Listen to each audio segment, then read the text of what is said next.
Hello, and welcome to petermandaracina.com. This is my webpage, and during the pandemic, I was working nearly all day on trying to put this all together.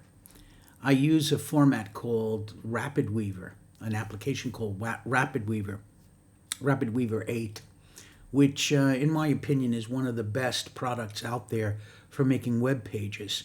There are these little modules that you can just stick in there to get what you need for images or videos, text and headers, and you can, using Foundation 6 by Joe Workman, you can also style pretty much everything on the page.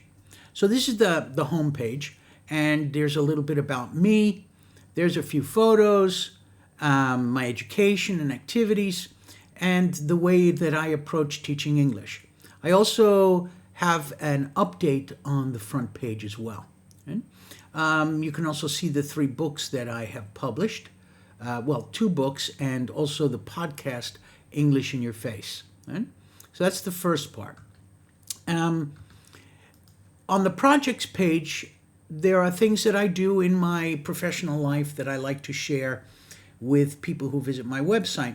Of course, what I mentioned before, my English in Your Face podcast, which I've been doing since 2017 on and off. I probably have to pay a little more attention to it, but I have to feel inspired to do it. And I haven't felt inspired since the COVID pandemic. Learning English with movies. I've practiced and worked a lot on how to bring out good teaching moments while watching movies. And this explains a little bit about my approach to teaching English with movies. Also, in bigger classes, in group classes, I use theater games. And I have the explanation of the games down here. And you can just click on them to find out what they are. The nursing workshop. I worked in I did a very interesting project with a lot of different nurses at different levels in the Roca Clinic in the South for a number of years. And this is a summary of the kind of thing I did and how I put it together. And I'm using that particular method for teaching a urology clinic now. All right, so the next thing is documents. And in the documents section, let's wait for it to load here. In the documents section, I talk about the importance of writing dialogues for class, because the thing is that each person who comes to me is a different professional. I have a lot of doctors, and that's good because I can make materials specifically for a large group of people, but I also teach lawyers and engineers, store clerks, pretty much every walk of life. And it's very difficult for me, I'm a psychologist, it's very difficult for me to choose the right vocabulary to work on with the different students. So what I do is I usually have them write a dialogue between that person and another, using as much professional language as they can. If they can't do it in English, then I have them do it in Spanish, and we work on the translation together in class. This is to give me an idea of the kind of vocabulary I should gear the student for. Grammar notes. I sometimes will have to write grammar points and notes in Spanish. I don't like to do it.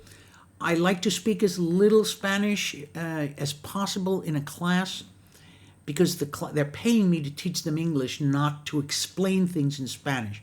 But every once in a while, I'll have a group where there are wildly different levels, and so that I don't lose some people in the class. And this has happened a lot, where somebody feels that they just don't have the level to continue.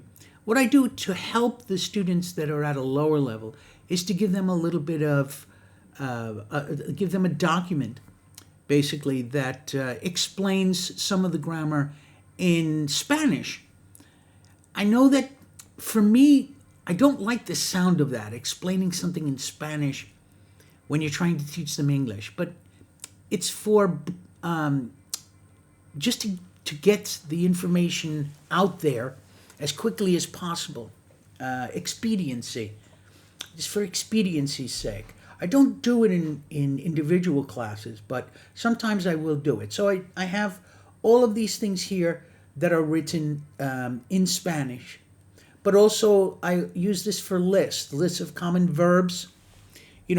Since my class is based mostly on questions and answers, students run out of questions, especially if they don't know me very well. I try to share as much as possible of my personal life with my students so that they can ask me questions that might be pertinent for their normal lives. But it can get boring very quickly if you're asking the same questions with the same verbs. So I provide a list of common verbs, a list of common adjectives. Also in here there's pharmacy vocabulary. I'm working on creating vocabulary for different professions that I work with so that students have a ready reference for that. I have another website that I use for urologists, which is much more involved than just a list of vocabulary. I have phrase dictionaries and videos that are dedicated to just urology. I also make a lot of videos which are available on my YouTube channel. I'll put the address in the notes. And I'm working on a lot of them now. You see a bunch of them are grayed out, but there are scripts available for many of the videos that I have on YouTube. I've also written 3 different workbooks for 3 different levels, beginning, intermediate, and advanced. They are not available commercially. They are only given to my students. And I also have on this page documents that I usually give to a student when he begins. The class rules, what I expect from students, and also the kinds of questions I ask in order to determine their level. The presentation section is a compilation of many years of explaining and working with different grammar points. Sometimes I'll just tell a student to look at the presentation, for example, for reported speech or for the phrase, a clause, and a sentence. So there are so many here that I've separated it into 3 pages, and you can find the presentation that you want by clicking on this page and then clicking through to the page that has the presentation that you want. For example, interrogative clauses will open a page that has the presentation on interrogative clauses there. Now,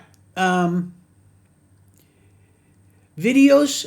The video page is separated into several different sections. Beginner dialogues. These are the dialogues that come from the workbook and the materials for my students in my first book.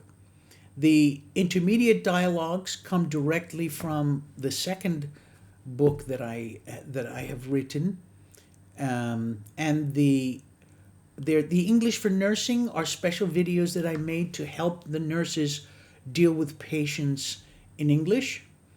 And also I have a TikTok channel in which I explain certain aspects of English and give tips.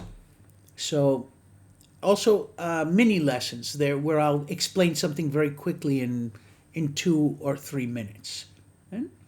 My blog is the written scripts from my podcast, English in Your Face.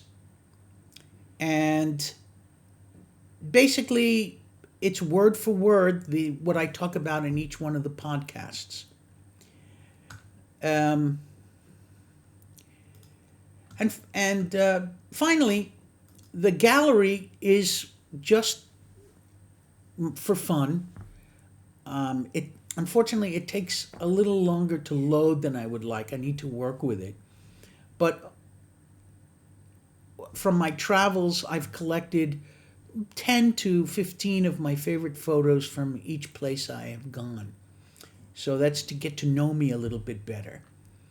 And of course, the last place is the contact form. If you want to send me a message, go to the contact form and it will be delivered to my inbox. Right? Also, students, if they need to upload a file, they can do it through here with the password. So that's my main website, petermandrasina.com.